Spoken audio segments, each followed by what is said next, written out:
ما يكون يو اس اي حافظ اليوكي هم لا كل لو اخذت اقول لك كرسي. لو اخذت اثنين اثنين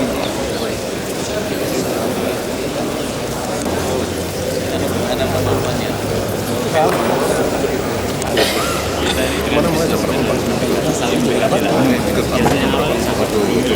$2 ساعات.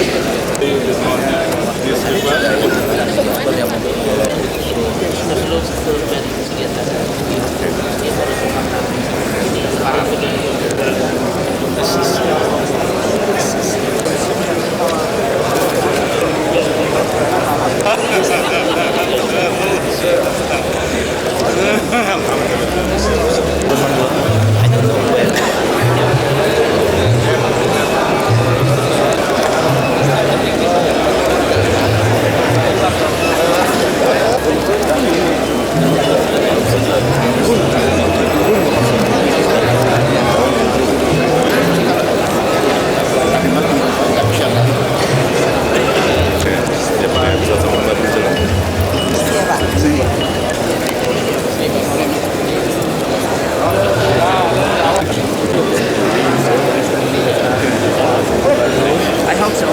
I'll do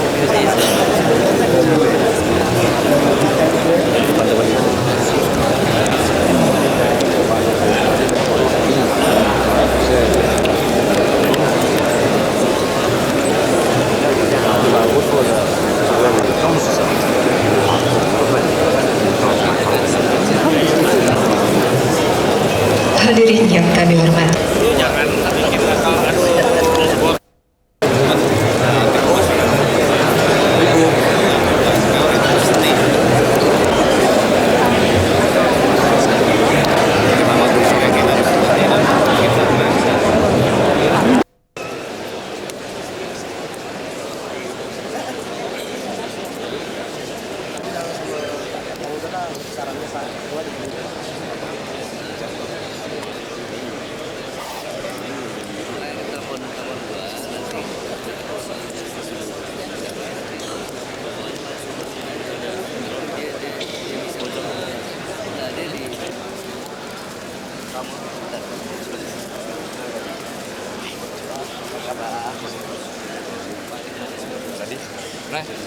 Selamat datang. Oh, saya sudah ketemu dia.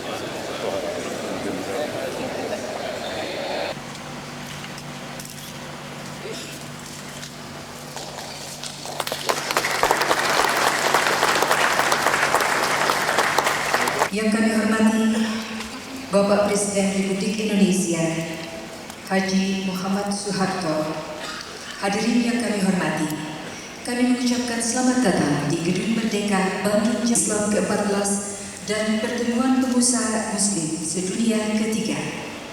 Your Excellency RCCI General Assembly meeting and the third private sector meeting at this Gedung Merdeka, Bandung, West Jawa. Pertama-tama perkenankanlah kami atas nama panitia penyelenggara menyampaikan ucapan terima kasih yang sedalam-dalam. Perlu kami laporkan Bapak Presiden, rangkaian acara ini dimulai dengan pertemuan Komite Eksekutif ke-28 Kader Islam sekarang ini. Masih dalam rangkaian acara pertemuan ini 21 Oktober yang akan datang. Bapak Presiden yang kami hormati, perlu kami laporkan pula bahwa kegiatan ini yang telah dirintis dan diikhtiarkan oleh Beliau telah bertemu dengan Bapak Habibie selaku Ketua ISMI untuk menyampaikan maksud beliau dalam rangka mengembangkan kerjasama dunia usaha baik pada tingkat nasional di antara negara kopi antara dalam rangka kerjasama selatan secara lebih sinambung. Data ini jelas menunjukkan ketimpangan yang cukup berarti. Sampai saat ini kopi masih dalam taraf awal. Alhamdulillah Rabbil Alamin, wassalatu wassalamu ala ashrafil mursalin Sayyidina wa Habibina wa Imamina Muhammad bin Abdullah alaihi afdalus salati wat taslim. Fakhamat al-Rais Haji Muhammad Soeharto, Rais Jumhuriyat Indonesia, أصحاب المعالي والسعادة، الضيوف الكرام، السلام عليكم ورحمة الله وبركاته. إنه لمن دواعي سرورنا وفخرنا جميعا أن نجتمع اليوم هنا في البلد الشقيق جمهورية المنعقد في عام 1955، ونود هنا أن نعرب عن عميق امتنان للجمعية العمومية للغرفة الإسلامية، وكذلك تفضلكم بافتتاح اجتماعات الغرفة الإسلامية عام نحو تأسيس تضامن ووحدة اقتصادية تعاونية متكاملة بين حكومة الفلبين وجبهة تحرير مورو الوطنية الإسلامية عظيمة الأهمية في المنطقة، ويعد ذلك من المواقف ووضعها في الوقت الحاضر وفي ظل سياستكم الاقتصادية الحكيمة والسديدة. فقد وصل المعدل اليوم أن ينظر إلى إندونيسيا على أنها أحد الأمور الآسيوية. فخامة الرئيس أو التجارة الحرة، ويتجه الاقتصاد العالمي الأكثر انفتاحا إلى خلق منافسة قوية، ولن يكون في مقدور الدول. Hadirin yang kami hormati, tibalah kini amanat Presiden Republik Indonesia dilanjutkan dengan pemukulan beduk sebagai tanda peresmian pembukaan. Silakan dengan hormat Bapak Presiden.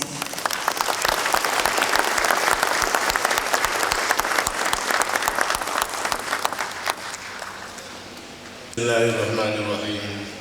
Para yang mulia serta para peserta muktamar dan pertemuan pengusaha muslim sedunia yang terhormat, hadirin yang berbahagia. Assalamualaikum warahmatullahi wabarakatuh.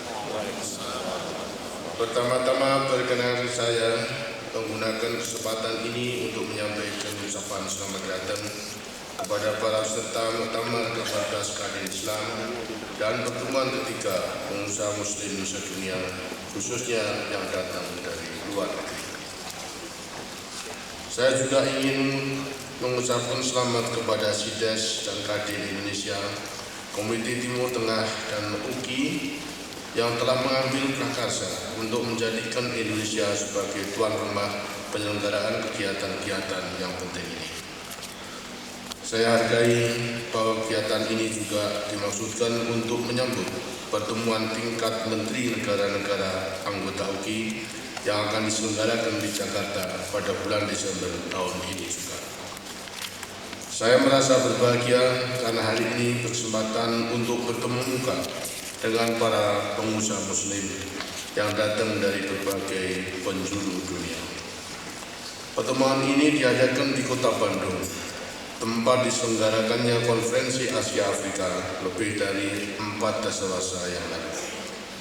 Di kota inilah dengan semangat Bandung yang menjadi kekuatan menggalang persatuan dan solidaritas Asia Afrika. Tujuan akhir konferensi Bandung adalah untuk mengatasi kesulitan-kesulitan internasional demi tercapainya hari esok yang lebih baik bagi semua umat manusia. Kita semua berharap agar semangat konferensi Asia Afrika dapat mengilhami pertemuan ini. Dengan demikian, pertemuan ini tidak saja akan membawa manfaat bagi bangsa kita masing-masing, tetapi juga dapat mempertebar semangat ukhuwah Islamiyah untuk kebaikan dunia tempat kita hidup sekarang ini. Saudara-saudara sekalian, dewasa ini kita berada di tahun-tahun akhir abad ke-20. Tidak lama lagi kita akan memasuki abad baru, abad ke-21. Dalam bersiap-siap memasuki abad baru ini, dunia ditandai dengan perkembangan yang menggembirakan di satu pihak, namun di lain pihak kita juga masih melihat berlangsungnya konflik di berbagai kawasan. Berakhirnya Perang Dingin telah mendatangkan peluang yang belum pernah dialami dalam sejarah dunia sebelumnya. Peluang ini telah membuka kemungkinan baru bagi negara-negara di dunia untuk bersama-sama menciptakan kehidupan politik dan kehidupan ekonomi antar bangsa yang damai, lebih manusiawi dan lebih maju, lebih mampu meningkatkan harkat taraf hidup dan kemakmuran seluruh penghuni planet bumi ini. Menyongsong abad ke-21, kawasan Asia Pasifik dipenuhi oleh harapan akan berlanjutnya perkembangan ekonomi yang dapat meningkatkan kesejahteraan di kawasan ini. Indonesia, Malaysia, dan Brunei Darussalam, 3 negara Asia yang sebagian terbesar penduduknya memeluk agama Islam, sedang giat membangun diri. Saudara-saudara kita kaum muslim di Mindanao, yang juga termasuk kawasan Asia Pasifik, telah dengan sadar dan tepat meninggalkan kekerasan dan mewujudkan perdamaian untuk membuka jalan pembangunan bagi kesejahteraan masyarakat. Saudara-saudara kita di Bosnia juga menunjukkan perkembangan ke arah perdamaian. Meskipun demikian, dengan rasa prihatin, kita juga masih menyaksikan konflik yang disertai kekerasan di beberapa negara, antara lain yang melibatkan Palestina dan Israel, Irak dan suku Kurdi, serta pertikaian di Afghanistan.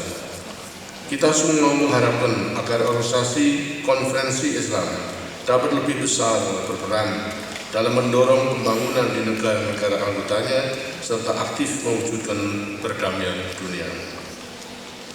Dalam situasi dunia yang demikian tadi, Indonesia dengan politik luar negeri yang bebas dan aktif berupaya keras untuk ikut menegakkan ketertiban dunia yang berdasarkan kemerdekaan, perdamaian abadi, dan keadilan sosial sebagaimana yang diamanatkan oleh Undang-Undang Dasar kami. Hampir 3 dasawarsa terakhir ini bangsa kami bergumul dalam pembangunan. Kami telah menyusun rencana-rencana pembangunan kami dengan tujuan dan tahapan-tahapan yang jelas. Tahapan jangka panjang pertama pembangunan kami laksanakan selama 25 tahun yang dimulai sejak tahun 1969. Dalam kurun waktu 25 tahun pertama tadi, tidak sedikit yang berhasil kita capai. Kami telah berhasil melipat gandakan pendapatan per kapita kami dari sekitar $80 Amerika menjadi lebih dari $1.000 Amerika. Kami telah berswasembada beras untuk mencukupi 200 juta orang penduduk Indonesia. Penduduk yang hidup di bawah garis kemiskinan telah sangat berkurang dari 70 di antara 100 orang menjadi 14 di antara 100 orang. Kami telah mengubah struktur ekonomi yang semula berat agraris menuju struktur ekonomi yang lebih seimbang dengan industri yang mulai kuat. Kami berhasil membuat pesawat terbang sendiri yang pabriknya berada di Bandung pula. Semua itu kami syukuri sebagai nikmat daripada Allah Subhanahu wa taala atas cucuran keringat kami selama ini. Dewasa ini pembangunan kami telah mulai memasuki tahapan jangka panjang yang kedua. Dalam tahapan ini kami meningkatkan, memperluas dan memperdalam pembangunan kami. Kami bertekad untuk mulai memasuki era 3. Dalam melaksanakan pembangunan tadi, tanggung jawab pembangunan terletak pada pundak seluruh bangsa kami sendiri. Ini berarti bahwa pembangunan tidak saja dilakukan oleh pemerintah, tetapi juga dilaksanakan oleh masyarakat sendiri, khususnya melalui organisasi-organisasi kemasyarakatan. Tujuannya adalah untuk membangun manusia Indonesia yang utuh dan membangun seluruh masyarakat Indonesia. Masyarakat yang ingin kami bangun adalah masyarakat adil dan makmur berdasarkan Pancasila yang menjadi dasar falsafah negara kami dan sekaligus juga kepribadian kami. Pancasila adalah kesatuan yang bulat dari 5 nilai-nilai kehidupan bangsa kami, yaitu ketuhanan yang Maha Esa, kemanusiaan yang adil dan beradab, mau persatuan Indonesia, kerakyatan yang dipimpin oleh hikmah kebijaksanaan dan pemusatan kewakilan dan keadilan sosial bagi seluruh rakyat Indonesia. Pengalaman pembangunan masyarakat maju yang kita saksikan sampai sekarang menunjukkan bahwa pemenuhan kebutuhan lahiriah saja tidaklah cukup. Kecukupan kehidupan yang serba benda saja bahkan seringkali membuat kehidupan ini terasa gersang dan kejam. Jika hal ini sampai terjadi, maka bukan kesejahteraan dan kebahagiaan yang akan kami dapatkan, melainkan kegelisahan atau mungkin kerusakan. Karena itulah secara sadar kami menempatkan pembangunan kehidupan beragama sebagai bagian dari pembangunan bangsa kami. Di pihak lain kami juga menyadari bahwa peningkatan kualitas hidup tidak bisa dilepaskan dari keberagaman kami. Bangsa kami percaya bahwa ilmu pengetahuan dan teknologi yang dibarengi dengan iman dan takwa merupakan modal dasar yang saling berkait dalam mendukung keberhasilan pembangunan yang tidak saja mempunyai dimensi material tetapi juga dimensi spiritual yang kuat. Realisasinya diwujudkan dalam pengembangan teknologi masa depan dan mempertegas identitas bangsa yang berlandaskan pada nilai-nilai religius. Dengan modal kemampuan teknologi yang didukung oleh sumber daya manusia yang berkualitas serta dilandasi oleh iman dan takwa yang kuat, maka bangsa Indonesia percaya diri dalam memasuki persaingan yang makin ketat dalam era globalisasi yang akan datang. Hadirin yang terhormat, dalam perkembangannya, kerjasama ekonomi antara sesama negara UKI akhir-akhir ini cukup menggembirakan. Melalui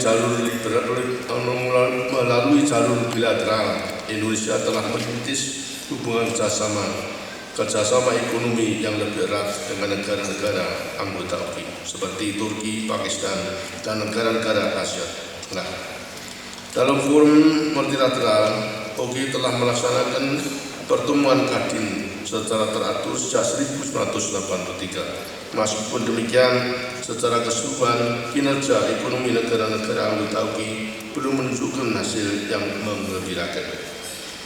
Pendapatan per kapita rata-rata negara-negara UKI jauh di bawah pendapatan rata-rata Uni Eropa, Amerika Serikat maupun Jepang. Peranan negara-negara UKI dalam perekonomian dunia juga belum banyak berarti, padahal negara-negara anggota UKI tergolong negara yang kaya sumber daya alamnya.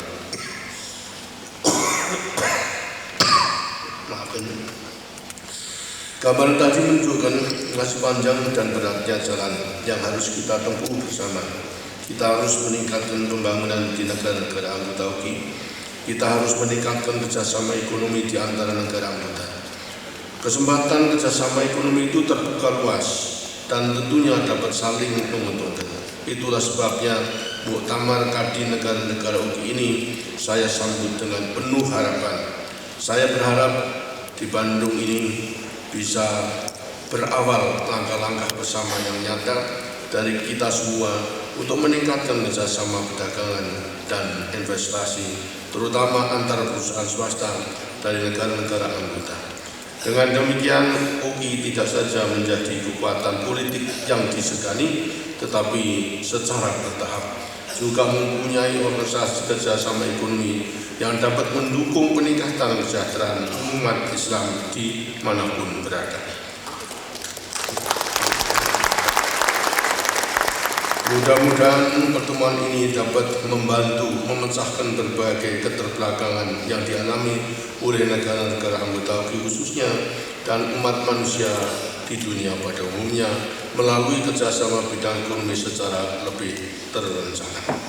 Akhirnya dengan diawali ucapan Bismillahirrahmanirrahim, maka dengan ini saya nyatakan Muktamar ke-14 Kadin Islam dan pertemuan ketiga pengusaha muslim sedunia secara resmi dimulai. Semoga Allah Subhanahu wa taala senantiasa memberkahi kita semua. Terima kasih. Wassalamualaikum warahmatullahi wabarakatuh. We will kindly call upon His Excellency, the President of the ICCI.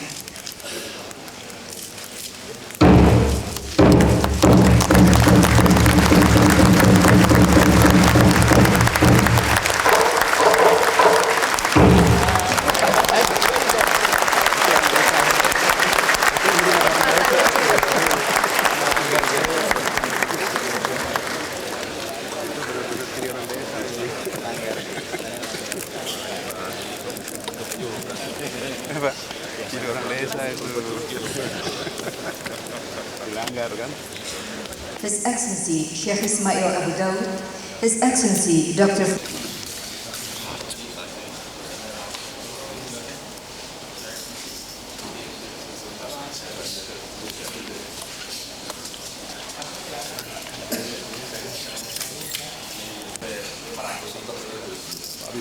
Tolong Pak.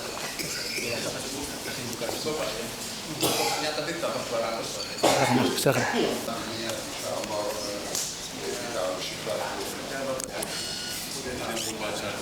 هذا المؤتمر في بندون تقدير كبير لاندونيسيا، يعني شيء جميل.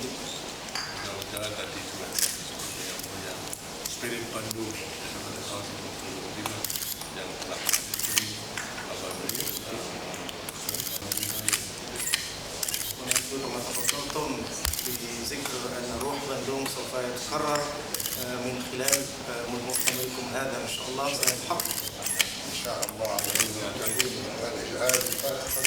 الاجتماعات المتقدمة والمتطورة لخدمة الشعب الإسلامي.